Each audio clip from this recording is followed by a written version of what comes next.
Hi, this is Michael Waits and welcome back to India Game Changer. Today we are joined by Arjun, Vaidya, Ventures lead at Verlinvest. I try, right? Did I even get your first name right? How do I pronounce your first name? Arjun. Arjun, I got it. Okay. Thank you so much for coming on the show. How are you, by the way? I'm great, Michael. It's a pleasure to be on the show with you and excited to have a conversation. Well, I will say this. I'm glad we changed laptops because you sound a lot better. Look, I think this is going to be Go ahead. That's an endorsement for Mac laptops then. Yeah, I'm not shilling for anybody, but I did notice something, which we'll talk about offline. Anyway, yeah, I really appreciate you switching. Before we get to the central part of our conversation, I'd love to get some of your background for some context. Yeah. Yeah, sure. My name's Arjun Vaidya, and Vaidya, my last name means Ayurvedic doctor. I come from a legacy of 150 years of Ayurveda in my family. Oh, wow. So my grandfather, great-grandfather, and generations before were all Ayurvedic doctors. Oh, wow. The legacy of that business was not a business, actually. It was a clinic. So my great-grandfather set up a clinic in Bombay. My grandfather graduated from college, took on the clinic,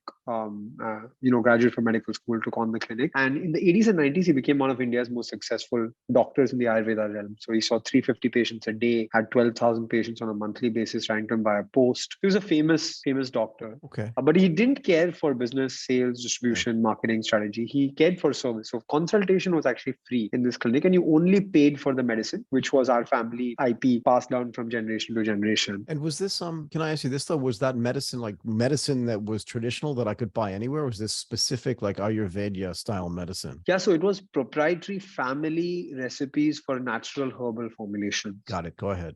And then, my dad graduated from college. He didn't study medicine. He wanted to build a business. And so he tried to convince my granddad to make his clinic into a business and sell those products, FMCG and CPG. Okay. They tried to work together for a year. My grandfather got convinced to do a TV commercial in 1989, I think it was. Lost money for the first time. And by the way, 1989 TV commercials in India were a big deal. TV had just come to India, right? So yeah, so my granddad lost money for the first time, and doctors don't as a professional, you don't lose money, right? You right.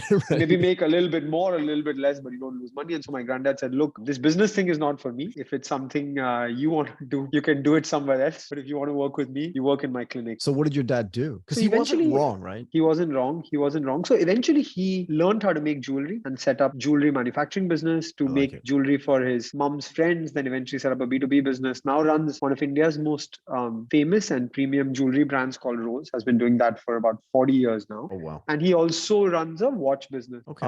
So my brother, my mom, that they're all in that business. That's my family business, actually. Yeah. And I grew up with juvenile bronchitis. I grew up with asthma. I grew up with pumps, nebulizers, inhalers, steroids. I was not allowed to play cricket and football, or as you call it, soccer, growing up, while all my friends were, because there was too much dust on the field. What was that like for you though, right? In other words, you're not a little guy, right? But you said you had asthma, right? Bronchial asthma. Were you frustrated by this idea that there's something I really want to do, but there's something preventing me from doing this and I can't control it? Does that make sense? Yeah. So Michael, I was the only guy my age who was playing golf and squash. At age 7. And golf and squash are not big sports in India. So it was really frustrating for me while all my friends were playing cricket and football. I couldn't have Coke, Fanta, Limca, Sprite at birthday parties because it would jack my throat. I wasn't allowed to eat ice cream. I went to Baskin Robbins and had ice cream for the first time when I was 13 years old. And I went on a Sunday night. We waited till the ice cream melted. And then I had ice cream soup because if it was too cold, it would jack my throat and would get me to wheeze and all of those things, right? So it seemed as though asthma prevented me from having a normal childhood. Sure. And I got on Ayurvedic treatment. And very early on, I got on the treatment. And by age 15, I was cured completely by my grandfather. But I mean, cured. So you don't have any inhalers today, no medicine today, no traditional medicine, yeah? Yeah, so I have allergies still to dust. Okay. And so I will have watering eyes and a cold and itchiness when I am in contact with a lot of dust. Okay. But I will not have wheezing. I will not have bouts of not being able to breathe, choking, etc., which is what I grew up with. So did you go back to playing other sports? You know what I mean? I did. So the story is that when I was 15 and a half, I joined a new school, an international school We didn't have a cricket team. I was passionate about cricket. I started playing cricket again. I convinced a history teacher to become our cricket coach. He was a British guy. He became our cricket coach. And we started a small cricket team. We were only 40 something guys in the school. Only 20 of us wanted to play. Only about 10, 12 showed up to every practice, to practice at all. And I was the guy who showed up to every practice. And so he made me captain of the team. And for me, that was turning point in my life, right? It was turning point because it wasn't a great team. We played only 5 games, but I loved cricket. And asthma prevented me from playing cricket, and Ayurveda got me back to cricket, and I became captain of my school cricket team. Can you explain to people just like how big a deal cricket is in India? You don't have to go into the sport itself, but just like if you're a young Indian boy, right? Cricket's a thing, right? Yeah, absolutely. So I think, look, cricket is the sport in India. Yeah. I would say until 5-10 years ago, it was the only sport, right? Nobody played or cared for any sport. So think of 1.4 billion people, right? Like thinking about or only interested in one sport. And by the way, it's cross-generational as well. Yeah. So from 1983, when India won the Cricket World Cup, to today, it's the only sport that India has been thinking about. I love it. And my grandmom, my wife, my mom, my brother, everyone loves cricket. Look, it's different degrees of cricket. Yeah. But if India loses to Pakistan in a cricket match, you have 1 billion people who are unhappy, right? Can I tell you something? So my exposure to this, and remember in the United States where I grew up, I mean, mostly I left there when I was 24, I'm 57, right? So it's been a long time, but I was sitting in the offices of Goldman Sachs, right? And one of the senior traders was from India and the head of the office was from Pakistan. And in the 5 months that I was in the Hong Kong office, the rank didn't matter. You basically had a managing director and just like a senior guy. So completely different ranks. They were going at it every time India played Pakistan in cricket. It was awesome to watch. Sorry, go ahead. Yeah, I think we lost 2 weekends ago. Oh, no, sorry. But we won 3 weekends ago. So it's okay. But yeah, it's cricket is a huge deal in our country. Yeah. It's part of the culture, part of the fabric. And look, everyone grows up with a cricket bat. So it's so important to the identity of being Indian. Got it. So did your father went to college, you said, and then didn't study medicine. What did you study in school, right? And was there any pressure on you? Like these 150-year-old legacy families, right? If like here's a doctor and then the next generation's a doctor and the next generation's a doctor. Like I know this from my brother who's also who's a neurosurgeon, right? And his wife is a reconstructive plastic surgeon. Like there's pressure on the kids because her parents were also doctors. Was there pressure on you to like study all this stuff? And like, what did you do for university? Yeah, so I used to spend a lot of time with my granddad growing up because he had cured me of asthma. So he would sometimes introduce me to Ayurvedic principles. I transcribed the family formulations from scriptures in local regional language to Excel sheets. I helped him do that when I was 15, 16 years old. Good for you. And so there was that sort of thought process or interest in the science. Yeah. And so when I was going to college, he said, I'll pay for your education if you study biotechnology and you come back and take on this legacy. I went to college in the US. I went to a liberal arts college, Brown University. So I went in thinking I'll study biotech. I ended up studying economics and international relations, politics. And so after the first year, he realized I wasn't taking any science classes. So he stopped paying. He paid for my first year at Brown, and then he told my dad, it's your responsibility now. This kid's not studying biotech. Grandpa there was always a thing in the back of, but there was always a thing on the back of my mind, right? My college essays were about this, right? About taking on the family legacy, about going forward with Ayurveda. So it's always the back of my mind. Yeah. What I started this conversation with, Vaidya, my last name means Ayurvedic doctor. Yeah. That was the first line of my common application essay when I applied to college in the US as well. Really? Right? So it's been a part of me for a long time. So I went to college. I went to Brown. I studied economics and international relations. But I would say my experiences in the US shaped the person I became, but also shaped what I eventually ended up doing with business, right? So I came to the US, and my first few weeks, I saw one of my Dutch friends was teaching a yoga class. And then I started looking at that and I was like, Whole Foods, people paying top dollar for natural organic foods. That didn't exist in India in 2009 and 10. Yoga mats, yoga gyms, yoga apparel, Lululemon, all of these things I'd never seen before, right? And I'm thinking to myself, there's a multi-billion-dollar industry created in the US from something that's traditionally Indian,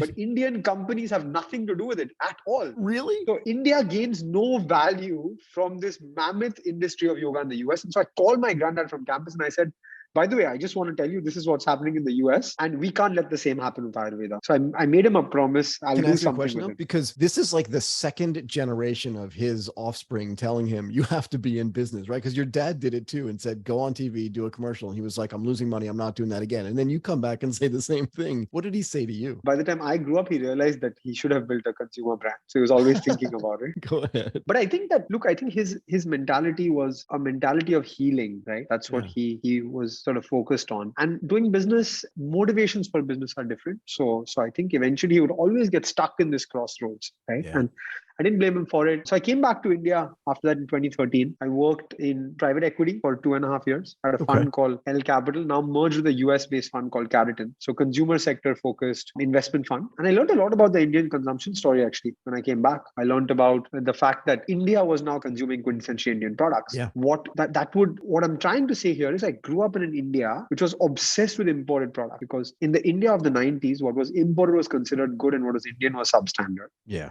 I came back to an India where I was the youngest member of the team. And so they said, hey, go work on this thing called e-commerce and see what's happening.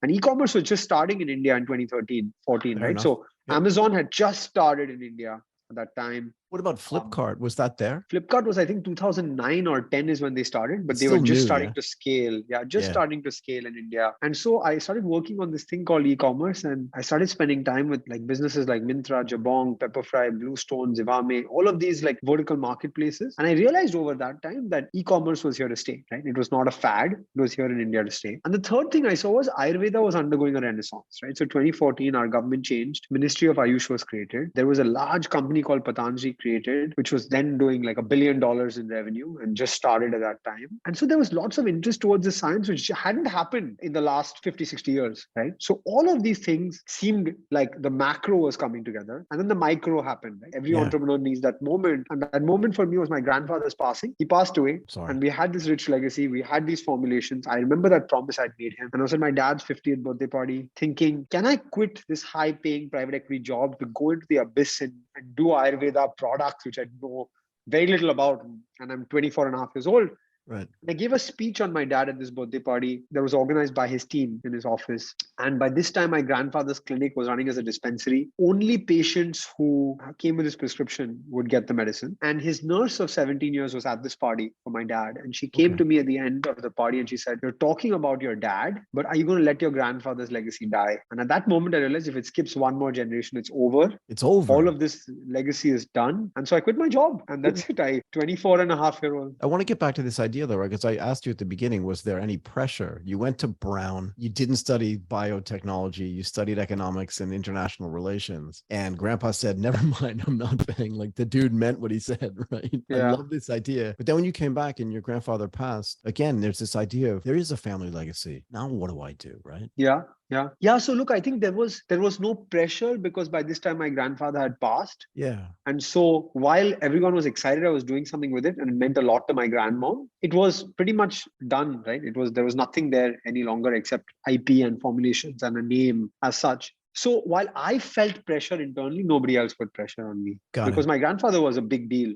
Right. So I felt that pressure of living up to his name, but nobody else put any pressure on me. And I think I had the good opportunity also. While it was sad my grandfather couldn't see what I built, I also inherited an organization which I could mold from scratch. Yeah. Lots of people think it was a family business. It wasn't a family business. It was a family legacy that I repackaged and rebranded. Right. Yeah. So I'll give you an example, Michael. Tell me. The first product I launched was a hangover product. I took a liver protector, I repackaged to appeal to modern consumers and launched a product called Live It Up. Had my grandfather been alive, I don't think that's the first product he would allowed me to launch. Probably not. Probably not. And how did that go? And this is in Mumbai? Like which part of India is this in, by the way? Yeah, I'm based in Mumbai. And so we launched this product and a product called Herbo Fit, which is an Ayurvedic multivitamin. So it took an Ayurvedic paste called Chyawanprash and encapsulated it. So you didn't have to wake up every morning and have a black, bitter, sticky paste. Yeah. Started these two products with offline retail in Mumbai and signed up. I had a big launch event at a 5-star hotel, signed up 6 distributors, and then put 10 lakh rupees, which is about $12,000 worth of stock into the market. Okay. And I thought it's amazing. Like, this is great. And then finance geek in me is making an Excel sheet, $10,000, $20,000, $50,000, $100,000. And in like 1 year, it was become $1 million a month business, right? That was month. That was the Excel sheet that I had put together. Yeah. Yeah, exactly. 3 months later, reality hit. I realized the best fiction stories are written on Excel, and I got 90% of this. I got 90% of this product back. Did you? Then I realized that actually I had built to distributors. They had to build to retailers. Retailers had to build to consumers like Michael. Only if Michael bought my product, do I get paid. And by the way, Michael didn't buy my product, and so I had all of this stock come back. The Excel sheet, which started becoming in my mind reality, was actually completely false. Right. And that was the biggest failure I had in life, because I was a good student. I went to a good college, had a good job out of college, and then I failed miserably with this business, right? And unfortunately for me, I got time to fail early and reflect on what I did wrong, right? So I was young. I didn't know offline distribution. I had no right to win and no money to advertise. And so nobody bought my product.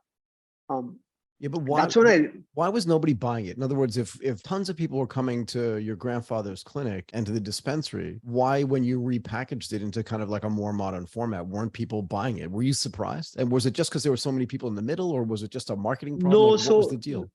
So I think people came to my grandfather's clinic to meet a doctor. That doctor was gone. And so a brand had to be built from scratch. Lots of people went to my grandfather's clinic, but these people didn't know my grandfather's an FMCG brand, right? When I took the product outside the clinic, I had to build a brand. And I was building a brand in a very competitive space where there were large companies, Dabur, Himalaya, Vaidya, Zandu, Patanjali, Charak, all of these brands that are like $100 million plus in revenue. And here's this 24-and-a-half-year-old, 25-year-old kid who rocks up and says, have my hangover product without any budget to market. Obviously, it didn't work out, right? And so I got time to reflect, and I said, look, this offline thing is not working for me. And I rationally decided that that's not where I'm going. And so I shut down that business. How long did that take? 3 months, 90% of product back. 2 weeks later, I said, this is not working for me. I took the tough decision of letting go of my entire sales team of 22 people. And said, we're gonna redo this business completely. Because it's not working out, right? And then my wife, who was my girlfriend at the time, she was in the early team at Nykaa. Nykaa is India's largest personal care and cosmetics marketplace. They just listed last year.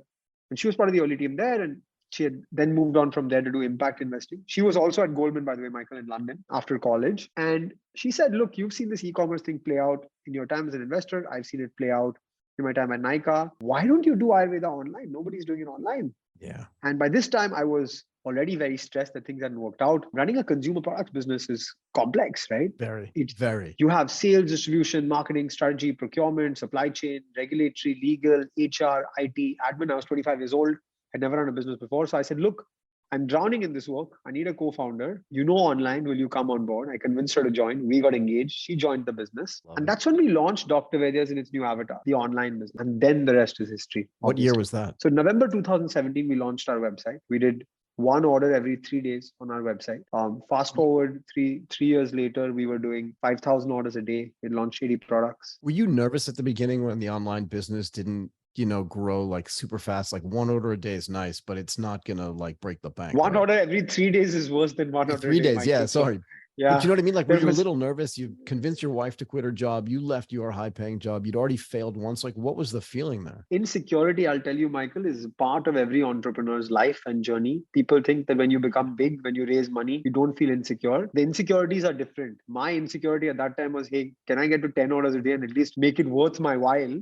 But then when I'm at 10, I want to be at 20. When I'm 20, I want to be at 50. When I'm 50, I want to be at 100. When I'm 100, I want to be the biggest company in the country, right? So every day you're faced with different insecurities. I think some of that insecurity is actually good because it makes you fight and be ambitious and work harder. And every entrepreneur has it. Yeah, I was nervous all through. I was nervous even before I sold the company. So I think that someone asked me the other day, now you're an investor, what's the biggest difference?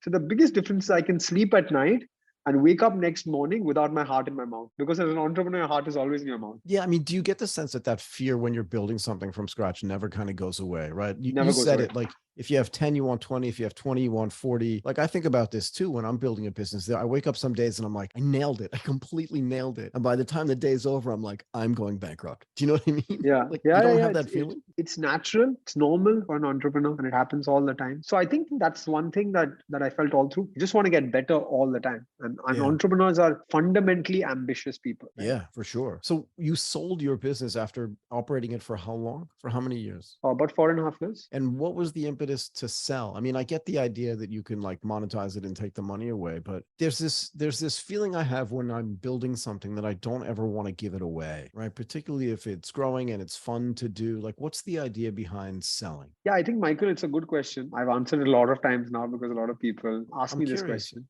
Yeah. Yeah, look, I'll tell you, we raised money from a strategic investor called RP Sanjeev Goenka Group. It's a multi-billion-dollar conglomerate. Yep. And then there was always that conversation that they wanted to acquire the business. That was always at the back of everyone's mind. They wanted to. Yeah. And then, COVID was absolutely crazy for us, right? Because we were already market leaders online in March 2020. And there was a huge spike in demand for Ayurveda and immunity boosters. And so our business just grew exponentially. And so it just seemed like the right time for them to acquire the business. They made an offer. We thought it was fair value. And I think for an entrepreneur, when you're selling your business or when you make the decision to leave, nobody other than you knows what the right time is. I had half my friends say you sold too early. I had half my friends say you sold at the perfect time. Sure. Only you know at that time what the right time is for you. And for my wife and I, it seemed like the right time. Can I make a point though? I love this kind of stuff. Half your friends are like, you sold too early. I'm guessing that a majority of them maybe had not built a business from scratch and just understood like how hard that was. And the other half that said, you didn't sell enough. You know what I mean? Like everybody has an opinion, but nobody's involved. And they don't, in a way, they don't have a right to tell you when the right time is, regardless of how close they are. Yeah. And they, they never know, right? Because they have no that was idea. The right time. No, but I would say even in general, it's not a totally black and white decision. Agreed. I believe it's what's the right time for you. Correct. And for me, it seemed like the right time. Yeah, correct. And it doesn't like, that's why I said like they have no right, like nobody's opinion in a way kind of matters because they're not in the trenches every day doing it. And even if they agreed with it, it was just like, yeah, I get it, but you're not inside my head every day. You don't know what that up and down is like. You don't understand like the idea that someone could say you did it too early. I don't know. I was listening to a show today where a guy did this movie called Singles. And when the movie was over, he made $18 million. It cost $9 million to make. And when it was over, the, big production company came to him and said, hey, look, we want to turn this into a TV show. And he was like, yeah, I'm not interested in doing that TV show. And they were like, no, we really want to do a TV show based on this movie that you've made. And he was like, yeah, I'm just not interested in doing it. And then when the production company tried to do it on their own, he sued them to stop them from doing this. That show turned out to be Friends. And he was not involved. Yeah, this is a true story. He was not involved. And his mother said to him, I think you've left like $700 million on the table. But he said the same thing you did. He was like, I'm comfortable with the decisions that I've made. And I think that's fair, no? Yeah, I agree. But Friends, that's crazy. That's a crazy story. Even you're like, maybe it was a little early. But you understand the feeling, right? That idea of like, it's on me to decide. Yeah, absolutely. Anyway, so when did the sale take place, you said? March 21. Okay, so about a year and a half ago, right? Correct. Yeah. So now you built a business from scratch. You had that sense of like failure and fear, and that, like you said, like this heart in my mouth every morning when I wake up and when I go to bed. What do you do now? Do you know what I mean? Yeah. So look, I think after we sold our business, my wife and I had no clue what we wanted to do. And it was the second wave of the pandemic. So we couldn't even travel. It was the first thing on our mind. Let's go to Europe for 6 months and figure out what we want to do in life. We couldn't. And so we spent time just outside of Bombay in our beach home. And we started sort of thinking about what we want to do next. And I think both of us are very passionate about enabling the next set of entrepreneurs, right? So we started helping founders pro bono. From that, we started investing a little bit of our personal money, angel investing. We wrote a playbook, which we developed into a course. We now teach India's largest cohort-based course on consumer brands, D2C. I have a podcast like you, Michael, called Direct to a Billion Consumers, specifically talking about the consumer brand landscape in India. And through all of this, I got to meet the good folks at Verlinvest. Verlinvest is a single LP evergreen fund structure based out of Belgium that invests in consumer and across the globe, has been in India now for 10 years. Has invested in some of India's most iconic brands, including Sula, Aviva, Epigamia, Purple, Wakefit, Byju's, Heads Up for Tails. So some of India's most iconic brands. But given the sort of size of the AUM, the fund became a growth equity, Series B, and our focused fund investing $15 to $100 million. And so Verlinvest wanted to do early stage investing. And so we've now created a separate structure, global structure, India, US, and Europe. In each structure, there's a separate venture vehicle run by an ex-founder who's built and sold a consumer business. Got it. And so I now run this early stage investing strategy for Verlinvest in India. And it allows Verlinvest to participate earlier in the consumer growth story of businesses. So we invest across the consumer landscape, brands, platforms, enablers, and technology. Do you feel like there's never been a better time to start a brand in India from scratch? Yeah. There's never been a better time. Like never, right? In other words, Never. all these market forces are coming together, all these technologies coming together. Maybe you can give a high level view about why you think that's actually the case. Like I don't disagree with you at all, actually. I mean, I was the one who said it, but can you tell me why, what you see and why it's the best time ever to start a brand in India? Yeah, look, I think from the macro lens, right? We have a very large middle class, more than 600 million people. And growing. We have one of the world's youngest populations. Like average age is below 30 years old. Okay. All of these people are aspirational. We're a free economy.